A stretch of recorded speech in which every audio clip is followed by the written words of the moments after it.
Okay, with that, I'd like to call the meeting to order. Please stand for the pledge. I pledge allegiance to the flag of the United States of America and to the republic for which it stands, one nation, under God, indivisible, with liberty and justice for all.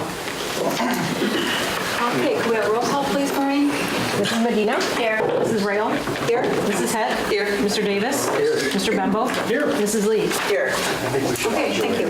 Okay, next, our student reps report. Desiree? Okay, so last week was homecoming week, so we brought back the bonfire, student council did, and I think that was a pretty good success for our first year bringing it back. It lasted about an hour, and we had a lot of show up from like our community as a whole. There was like a lot of adults there, a lot of sports teams, and we sold Marco's Pizza and water to benefit like Dude Be Nice campaign for student council. And then we had Powder Buff and Powder Puff on Wednesday. Seniors won Powder Buff, but juniors pulled through for Powder Puff. So football was a success. And then Saturday was the dance, Friday was the game, and then other than that, we're like starting to do, I know we're gonna be doing neighborhood table coming up soon, and then we helped with the torch run for Special Olympics on Thursday last week. Last week was a busy week. And then boys soccer is still first in their conference, so that's exciting. Football is thinking they're going to be top of their conference. So sports are looking really good.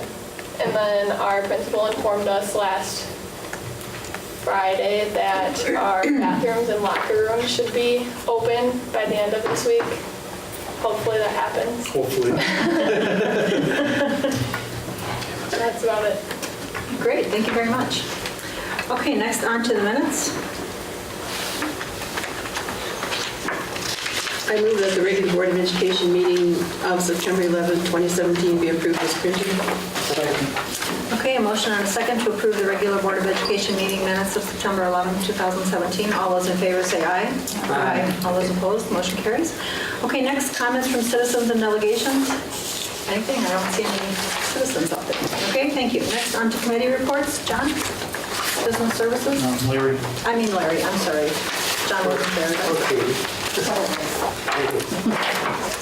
We met at 6. You see the members present. We had one agenda item. Would anyone like that held out? If not, the committee recommends, and I move that the cooperative, the 66.03.01 cooperative agreements for students attending the virtual program from Reseda, Coosa, Pittsfield, Port Edwards, Stevens Point, Tomorrow River School Districts be listed and recommended for approval. Second. All in favor, say aye. Aye. Sorry. Then we had other updates, including John's favorite district copy paper, which he wasn't here to review. Do you have any comments on that, John? No, although it's getting a little bit more competitive as far as getting a lower price. I think this is a lower price than the last 2 times, so that's a good sign. Looks like the paper's going back. And you have a list of the other payments that were included in our meeting. Any questions about those? Then if not, I move the minutes be approved as printed. Second. Okay, a motion and a second to approve the Business Services Committee meeting minutes of October 2nd, 2017. All those in favor say aye. Aye. All those opposed, motion carries. We had a motion on the table You did before. do that. Okay, see, that's, Yeah. was there a motion? Yes. Okay, so then we'll to approve the consent agenda. Right. That's what I wondered. Okay, so I'll do that one first. Okay. A motion and a second to approve the BS1 consent agenda item, which was the 66.03.01 cooperative agreement for students attending the virtual program from the Reseda, Nakusa, Pittsfield, Port Edwards, Stevens Point, and Tomorrow River School Districts be recommended for approval of Board of Education. All those in favor say aye.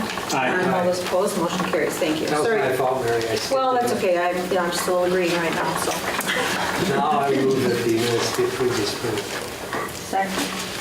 Okay, motion and a second to approve the Business Services Committee meeting minutes of October 2nd. All those in favor say aye. Aye. All those opposed, motion carries. Thank you, Larry.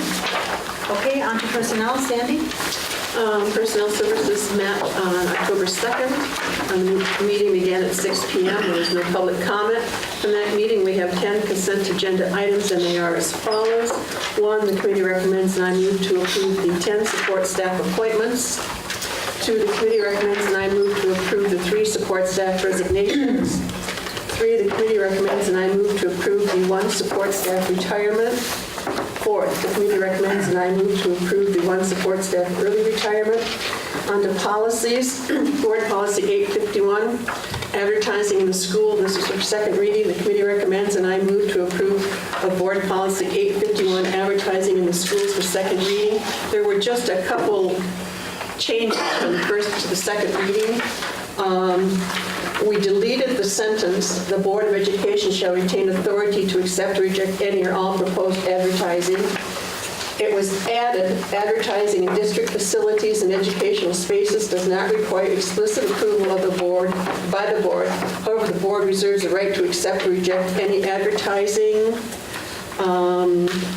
That's the other one it was added under considerations for sponsorship naming rights, adding naming rights for the purpose of this policy shall be construed as a naming of a facility, space, etc. for a time period of 1 year or longer and with a significant donation. This is different from other advertising referenced in this policy as it requires an extended time frame in addition to a significant donation.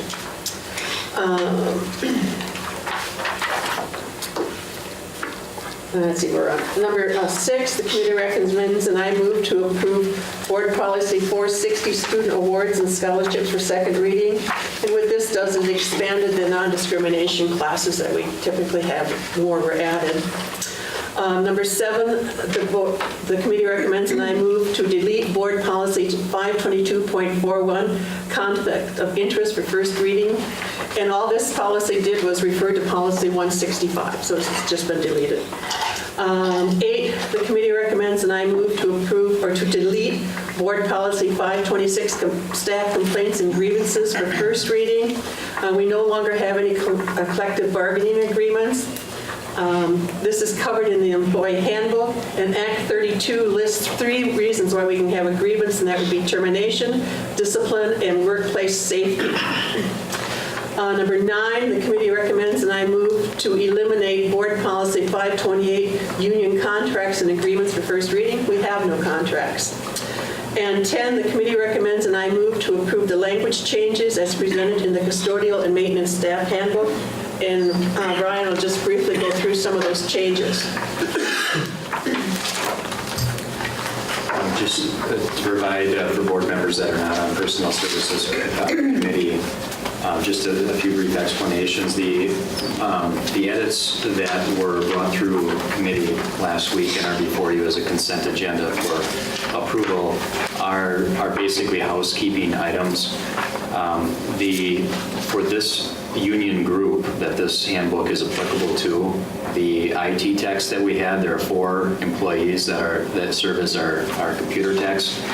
They were removed from that group actually a couple of years ago now through a previous agreement and pay raise process, and therefore the handbook needed to be updated to remove all references to that subgroup of employees because they're no longer in this group and no longer have this handbook.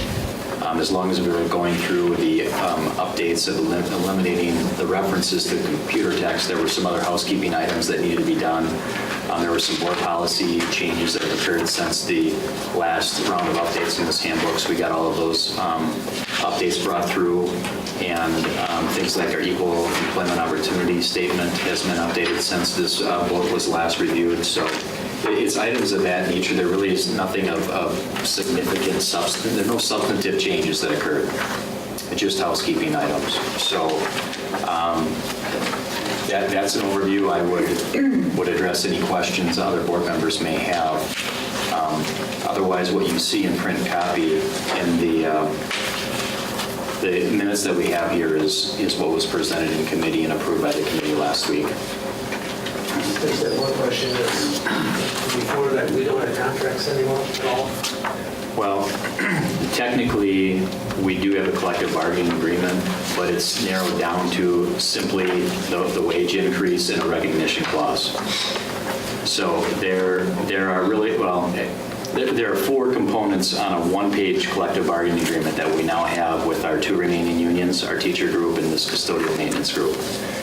And that one-page agreement includes a recognition clause, who's in the group. And in this case, the computer techs by agreement with the union were removed. The second article would be what the length of the contract is. It's a 1-year contract. The third is what the increase is going to be, which is the only negotiable item. What the increase is going to be no greater than CPI and how to be distributed. And then the fourth article is just simply referencing following applicable law. So technically that's a collective bargaining agreement, but it's more a technicality on having something on paper to the identifying the wage increase that happens annually with a group that's organized as a union. The sort of detailed language coverages, which covers things like how a grievance might occur and all of the multiple pages of details that we had in an old CBA under the system prior to Act 10 is no longer applicable, which is why the board policies for first reading that the committee addressed last week are outdated and they really are contradictory to Act 10. So that's why the recommendation is eliminating those board policies. So does anybody want any of the 10 held out? I'll second those motions. Okay, a motion and a second to approve PS 1 through PS 10 as printed and as proposed. All those in favor say aye. Aye. All those opposed, motion carries. And I move that the minutes be approved as printed. And I'll second that as well. Okay, a motion and a second to approve the Personnel Committee meeting minutes of October 2nd. All those in favor say aye. Aye. All those opposed, motion carries. Thanks, Sandy. And Ed Services, Ann? Thanks. On October 2nd, Ed Services met at 6:28, and there was no public comment. There were also no actionable items, so I'll go right to the updates. And the first update was on youth and course options. Kathy Stebbins-Hintz, our Director of Curriculum and Instruction, indicated there are no youth options requests for the 2017-18 school year, and only 5 students who are taking courses through course options during semester 1. She also mentioned that guidelines will be changing for the fall of 2018, information still being shared by the state regarding those changes. We went on to talk about the Renaissance Learning Contract for accelerated reading and math, accelerated math and reading. Kathy indicated the contract was negotiated with Renaissance Learning, saving the district $26,000. In doing so, the district only pays for the number of licenses needed. Then we went on to Wisconsin Student Assessment System results for 2016-17. Kathy reviewed the 2016-17 WSAS results for the committee, including Forward, DLM, ACT Aspire, and ACT for grade 11. A handout of results was shared and reviewed, including achievement gap information.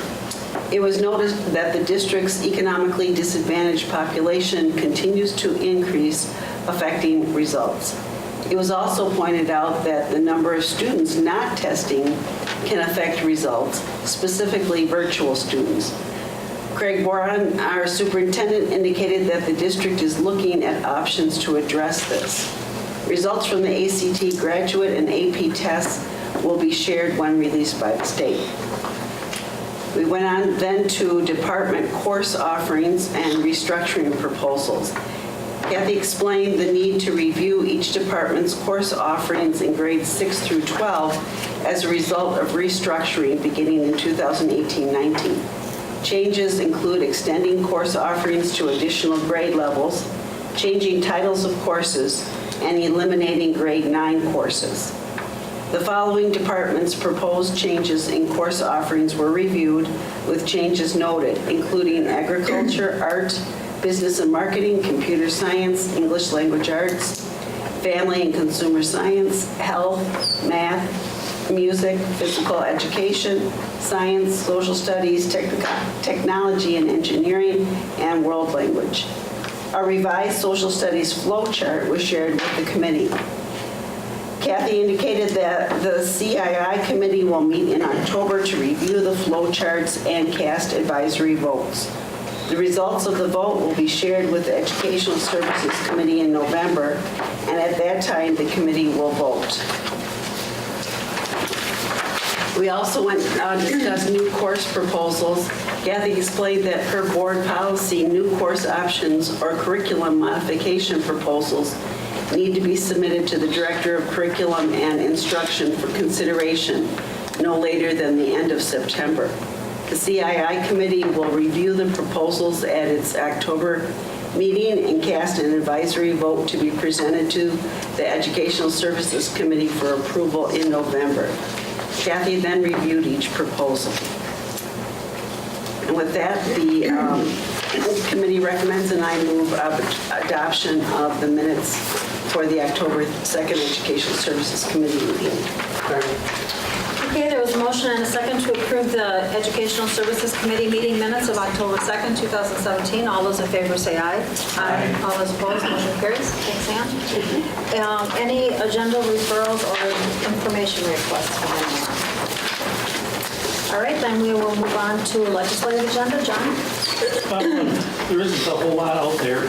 There is a Senate bill out there dealing with,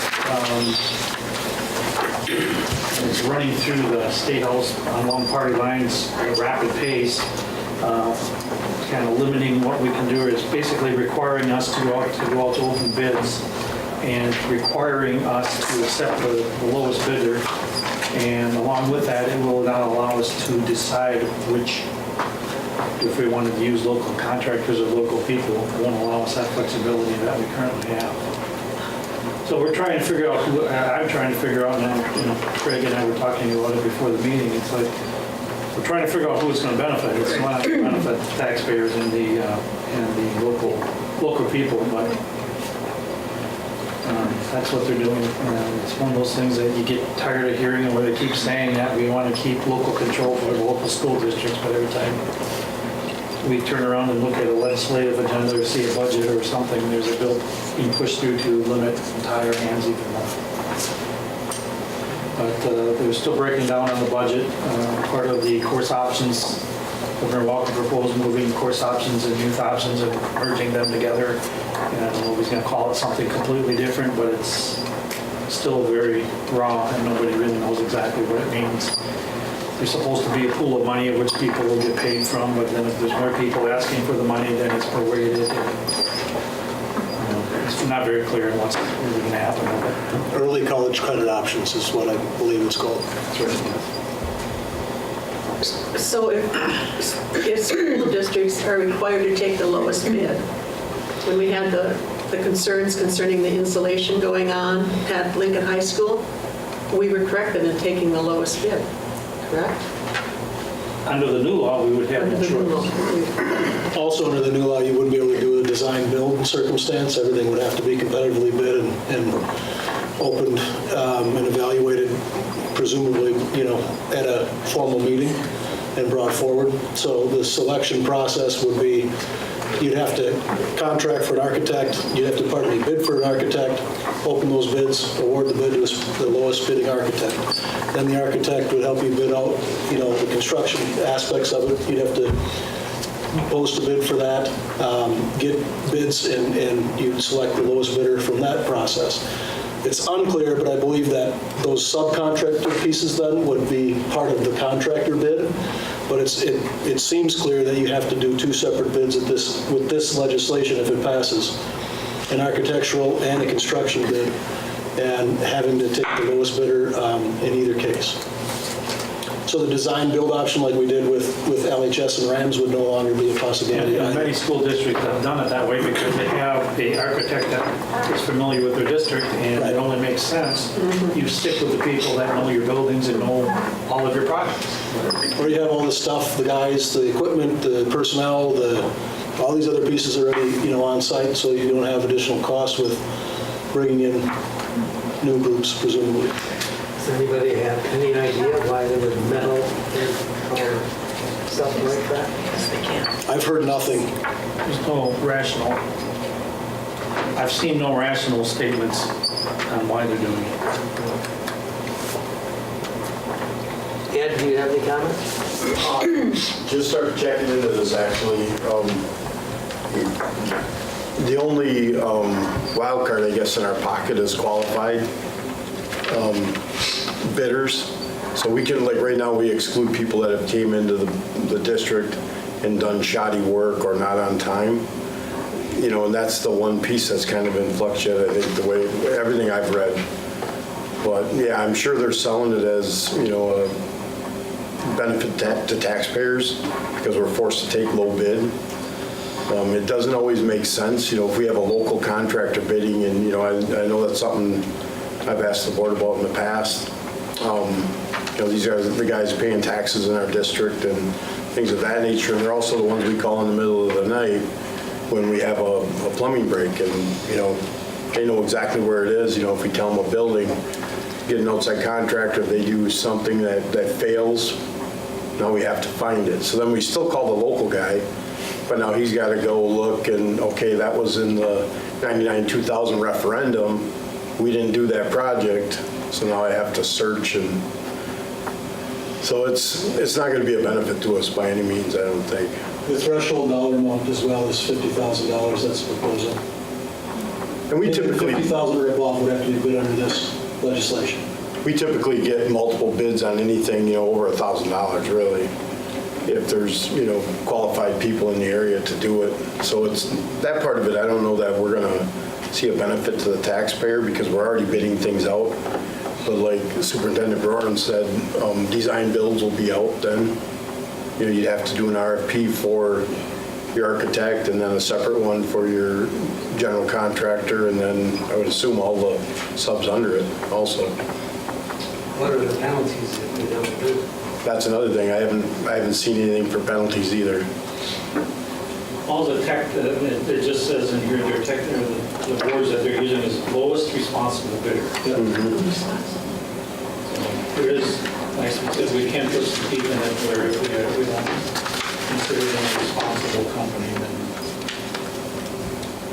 that this would be a mandatory requirement for school districts, whereas school districts currently have the discretion to decide whether or not to use a competitive bidding process. And it doesn't, again, it doesn't say anything about penalties. I know we generally take lowest bidder anyway, as long as it's qualified, it's apples to apples. So that part's, we're already doing, I think, our due diligence there. But we also have a preference for local companies. I think that's outlined in policy that we're going to try to stay as local as we can, which under this legislation would not be, it can't enter into your decision making. The update ends, all signs point toward yet another state mandate on school boards. Stay tuned. Thanks, John. Okay, next, the bills. Yeah. Hold that one. I move that the receipts be noted and bills be paid as printed. Second.